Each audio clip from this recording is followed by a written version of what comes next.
নমস্কার বন্ধুরা, ইনভাটেক ইলেকট্রনিক্সে আপনাদেরকে স্বাগতম। তো আজকের ভিডিওতে দেখাবো কিভাবে ইন্ডাকশনের E4 প্রবলেম ঠিক করা হয়। সবার প্রথমে আমরা ইন্ডাকশনটি খুলে নেব। তো আমি খুলে নিচ্ছি, আপনারা দেখতে থাকুন। যতক্ষণে ইন্ডাকশনটি খোলা হচ্ছে ততক্ষণে আপনি লাইক, কমেন্ট ও সাবস্ক্রাইব করে নিন। দেখুন বন্ধুরা, ইন্ডাকশনটি খোলা হয়ে গিয়েছে। এখন আমরা ভিতরের পিসিবি বোর্ডটাও খুলে নেব, তারপর দেখব ভিতরে কি খারাপ আছে। এটা হচ্ছে ইন্ডাকশনের কয়েল। এই কয়েলটা গরম হওয়ার পরই উপরে রাখা বাসনটি গরম হয়। তো এটাকে আমি আগে খুলে নেব। তো দেখুন, পিসিবি বোর্ডটা খোলা হয়ে গিয়েছে। এখন আমি চেক করব যে এটার ভিতরে কি খারাপ আছে। তো সবার প্রথমে আমি এই রেজিস্ট্যান্সটা চেক করছি, এটা ঠিক আছে। এটাও চেক করলাম, এটাও ঠিক আছে। এই রেজিস্ট্যান্সটা যখন আমি চেক করলাম, দেখা যাচ্ছে যে এটা খারাপ আছে। প্রত্যেক ইন্ডাকশনে যে এই রেজিস্ট্যান্স খারাপ থাকবে এটার কোনো মানে হয় না। এই বোর্ডে এই রেজিস্ট্যান্সটা খারাপ ছিল, তাই আমি এটা চেঞ্জ করে নিচ্ছি।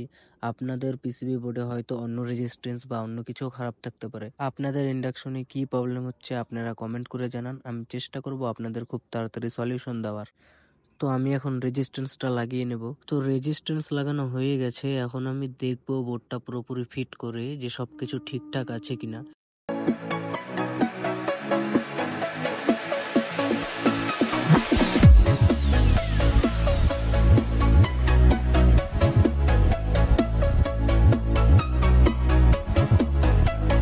তো বন্ধুরা, লাইন দেওয়ার পরে এখন আর E4 প্রবলেমটা দেখাচ্ছে না।